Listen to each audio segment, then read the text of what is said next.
Thanksgiving Day was already cold, but nothing prepared me for the chill I felt when my sister pointed to the garage and said, "She's used to scraps." She didn't whisper it. She didn't flinch. She just handed me a paper plate, turned her back, and walked inside to her perfect dining room where the rest of the family was already seated under golden lights and polished chandeliers. I stood there for a second, holding that flimsy plate, my kids behind me, Micah and Layla, 12 and 9. Neither of them said a word. They just looked at me, waiting for what came next. And I couldn't cry. Not in front of them. Not after everything we've already been through. So I smiled. I led them through the side door and into the garage. It smelled like gasoline and dust. A single folding table was pushed against the wall with 2 metal chairs and a cardboard box to sit on. No decorations, no warmth, just silence and the sound of forks scraping plastic. That's where we ate our Thanksgiving dinner. My kids didn't complain. They sat with their backs straight, their eyes fixed on their food. Layla nudged her sweet potato pie around with her fork. Micah clenched his jaw like he does when he's trying not to cry. That was the moment I felt something shift. I wasn't angry. I wasn't even hurt anymore. I just looked at them and I knew. I was done begging to belong. And then it happened. A black limousine rolled up outside the house. Not a car. A limousine. Everyone inside paused. I saw their silhouettes through the window curtains, curious, confused, crowding toward the front of the house. But the car didn't stop at the front door. The driver circled to the garage entrance. The engine cut off and a woman stepped out, tall, elegant, wearing a navy blue coat that looked expensive even from a distance. She looked around and asked, clear as day, "I'm looking for the owner of this house." And when I stood up, their faces dropped. I hadn't planned on going to my sister's house for Thanksgiving. I told myself last year would be the last time. But then the kids started asking, "Will Aunt Veronica be there? Will Grandma remember my name this time?" And before I knew it, I was ironing a secondhand dress and baking cornbread in our little kitchen, trying to act like it was all perfectly normal. We live in a modest 2-bedroom apartment on the edge of town.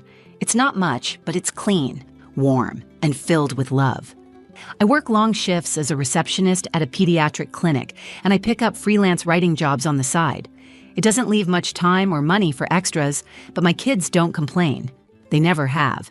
Micah's 12 now, already taller than me. All quiet strength and thoughtful eyes. Layla's 9 and still believes the world is mostly good, though I can see that belief wobble a little more each year. The morning of Thanksgiving, I stood in front of the mirror trying to decide if my old boots looked presentable enough. I told myself it wasn't about impressing anyone. I was doing it for my kids. But the truth is, part of me still wanted to be seen. My sister, Veronica, lives in a gated community where even the trash cans look rich. Her house is huge and cold, the kind that smells like lemon polish and things you're not supposed to touch. She married well, as my mother likes to say. Blake is an attorney, smug and polished, always has a Bluetooth in his ear and something condescending to say about public schools.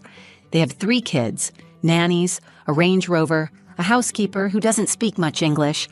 Veronica and I haven't been close since we were teenagers. She was always the one with perfect grades, perfect hair, perfect everything. I was the artsy one, the one who scribbled in notebooks and had potential, but never quite made it. When I pulled into her driveway, the party was already in full swing. I could hear laughter from the backyard and the clatter of dishes through the open windows.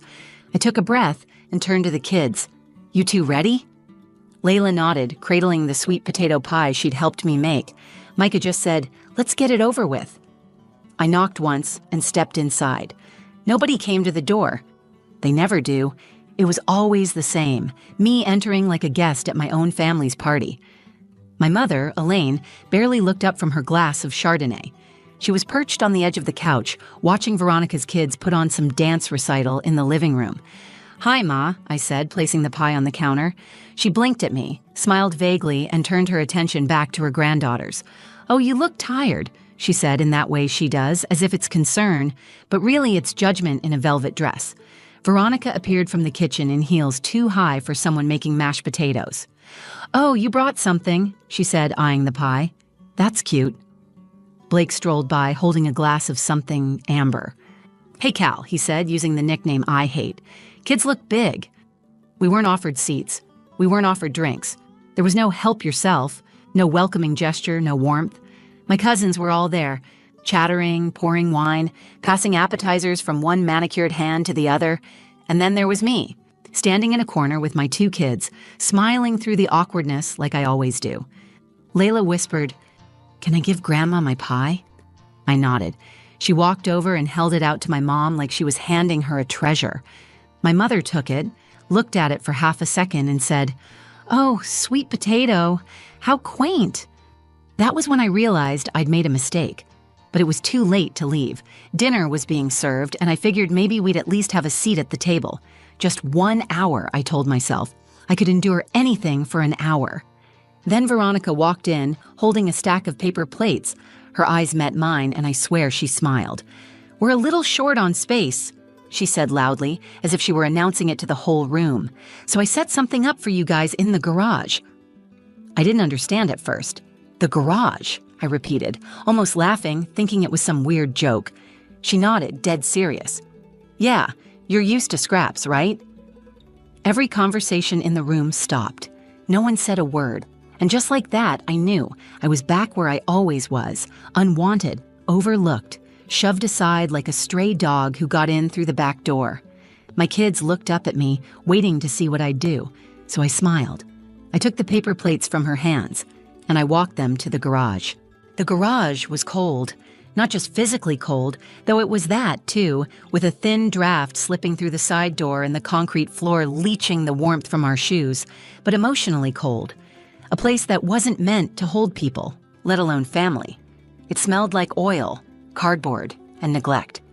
There was a folding table set up against the far wall, 2 chairs and a crate, no centerpiece, no tablecloth, just a roll of paper towels and a few flimsy utensils. One of Veronica's kids' old booster seats sat dusty in the corner like a silent insult. Micah sat down slowly. Layla looked around, then reached up and touched my hand. "Is this where we're eating?" she asked quietly. I nodded. She didn't say anything else, just climbed onto the crate and rested her elbows on the table. Her little dress bunched awkwardly under her, and I saw her trying to smooth it out like it mattered, like someone would notice. I laid out the food we'd been given: turkey slices barely warm, some mashed potatoes with no gravy, and green beans that looked like they'd been microwaved in a plastic bag. No cranberry sauce, no bread, no second helpings. No one came to check on us. Micah held his fork for a long time before finally stabbing at a piece of turkey. "Why'd they put us out here?" he asked, not looking at me. I didn't have an answer. Layla's eyes were shiny, but she blinked fast, trying to be brave. "Did we do something bad?" I swallowed hard. "No, baby, you didn't do anything wrong." "But they're all inside," she said, "and we're out here. It doesn't feel like family." I could barely breathe.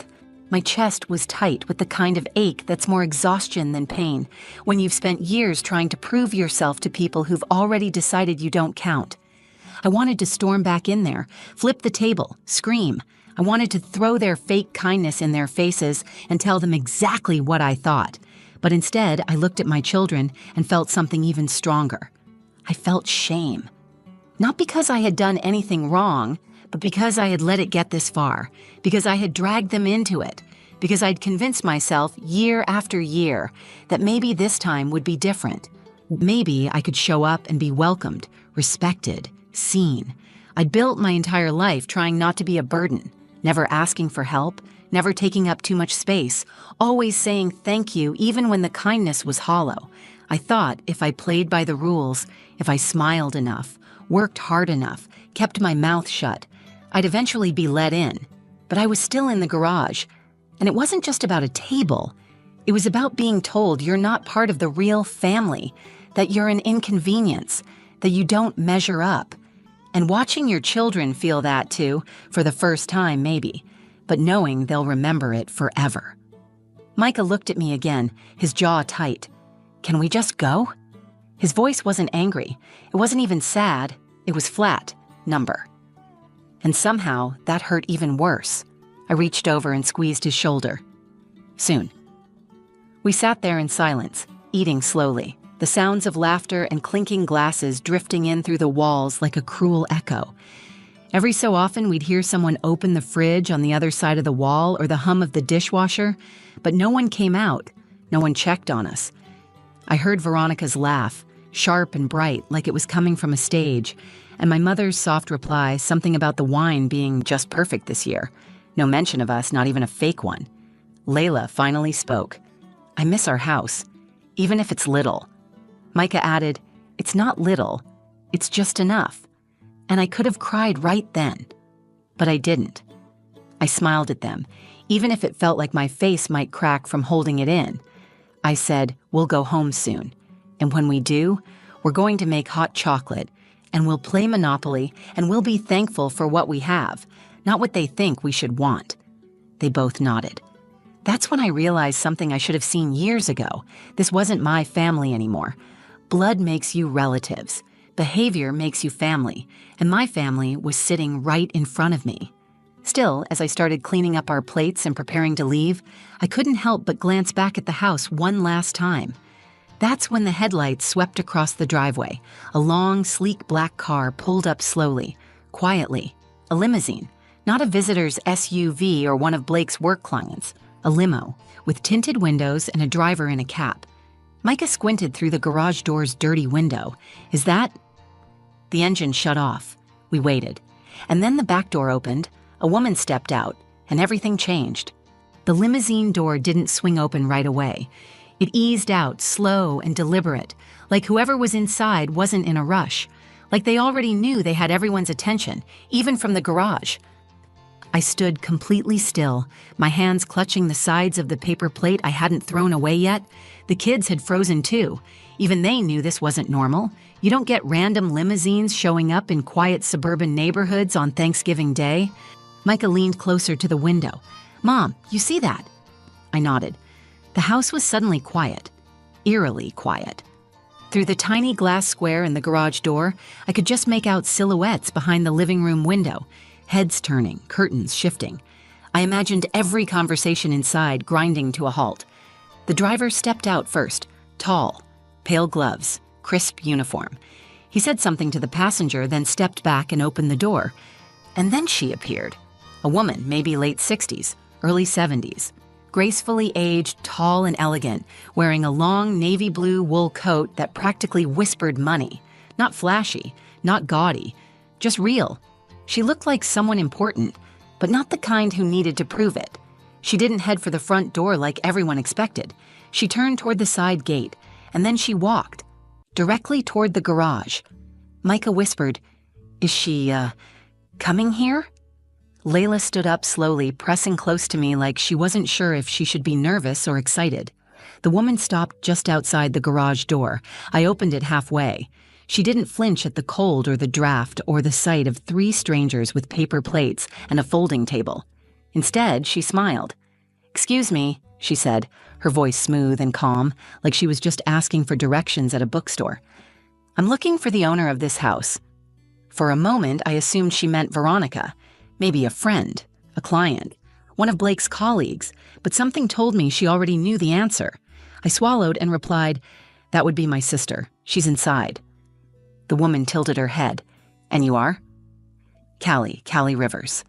She took a slow step forward. "Yes, you're exactly who I came to see." The garage was dead silent. Layla clutched my fingers tighter. Micah stood taller, like his instincts were kicking in, and he wasn't sure if he needed to defend me or run back inside. I asked, cautiously, "Do I know you?" She smiled again, but this time it held something more. Something like familiarity. "My name is Margot Ellington.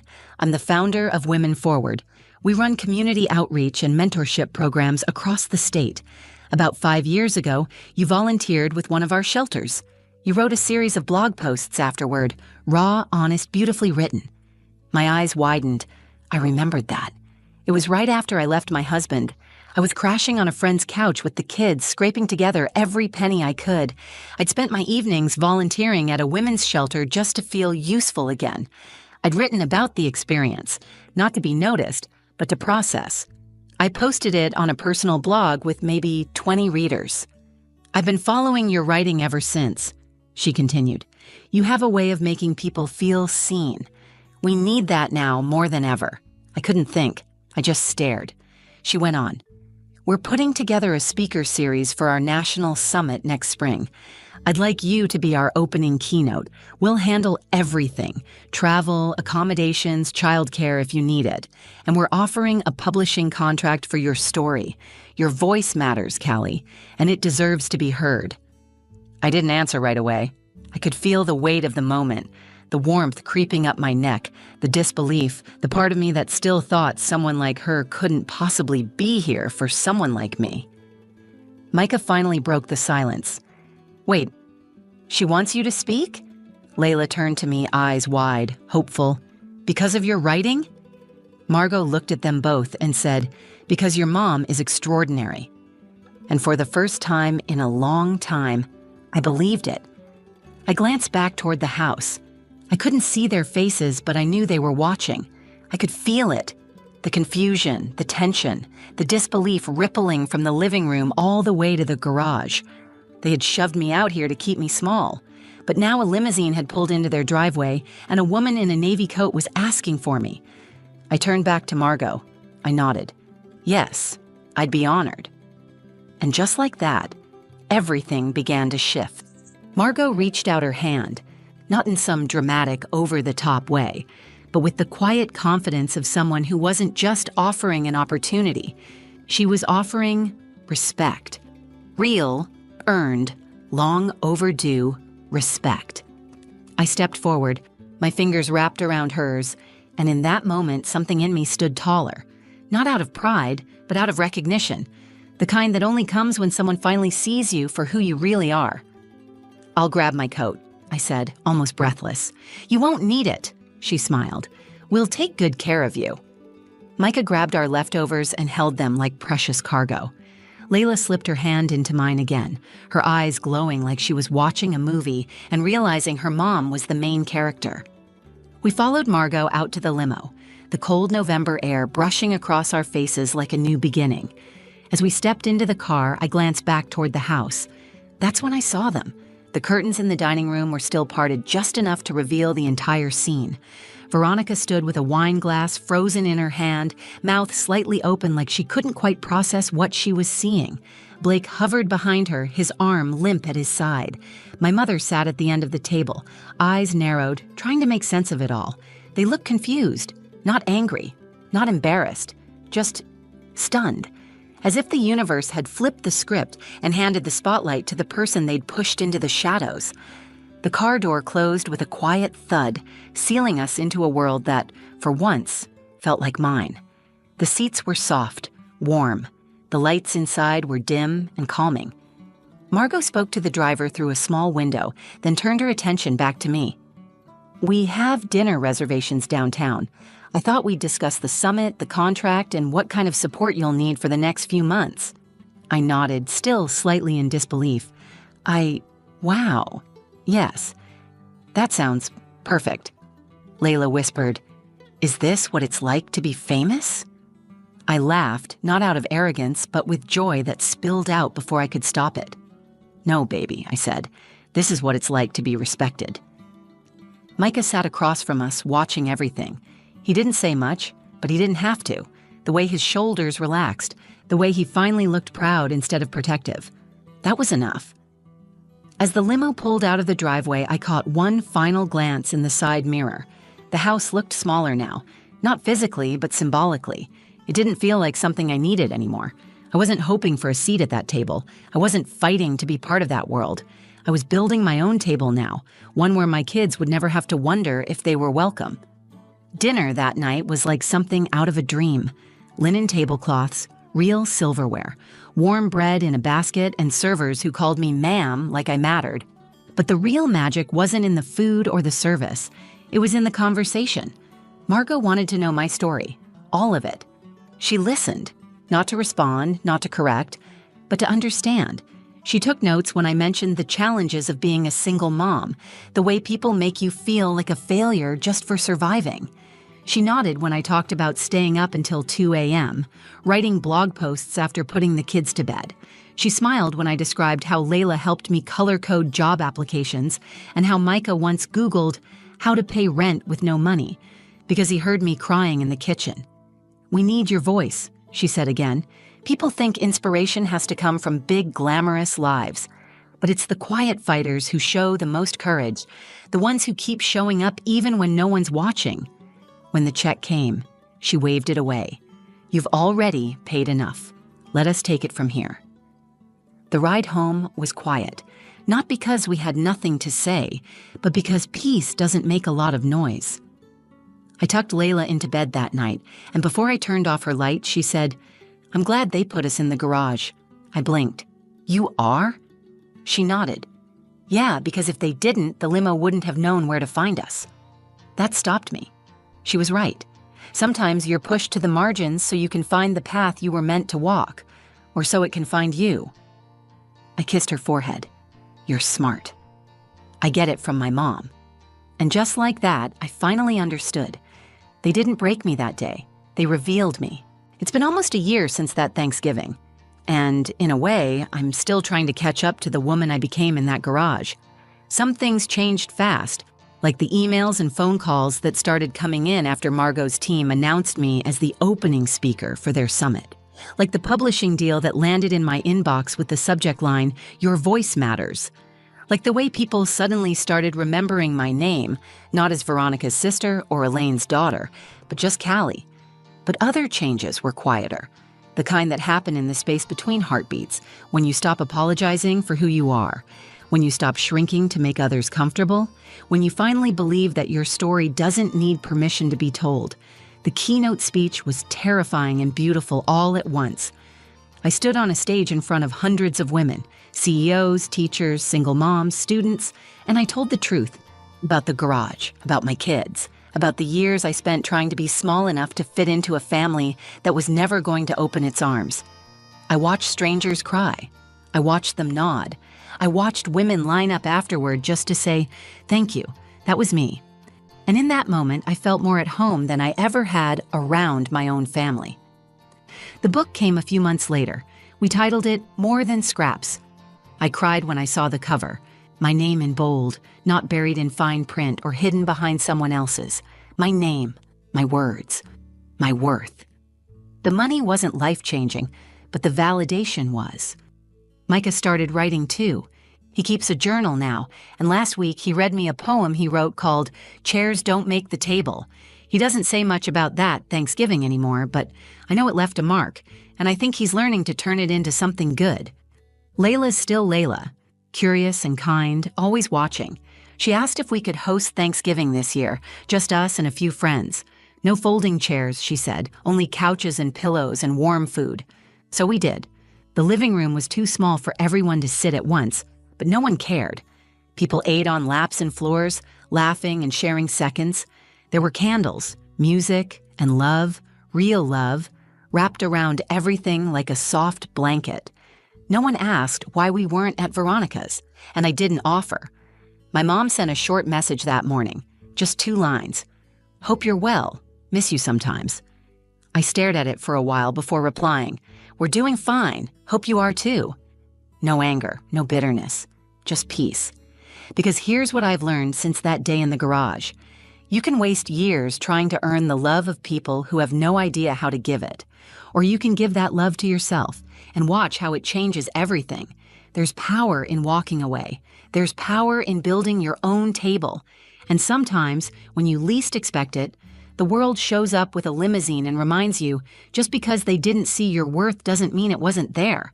It was. It always was. And maybe, just maybe, being sent to the garage wasn't the insult I thought it was. Maybe it was the spotlight I didn't know I needed. If this story meant something to you, if you've ever been made to feel small, invisible, or not good enough, I want you to know you're not alone. And you never were. We all deserve a seat at the table. But if they won't make space for you, build your own. And trust me, the right people will show up. If this video resonated with you, please give it a like. It helps more than you know. Share it with someone who needs to hear it today. And if you're new here, or if you felt something real in this story, subscribe to the channel. We tell stories that matter, and yours might be next. Drop a comment below. Have you ever had a garage moment, or a time when everything changed unexpectedly? I read everyone, and I'd love to hear from you. Thanks for watching, and for being part of something bigger. I'll see you in the next story.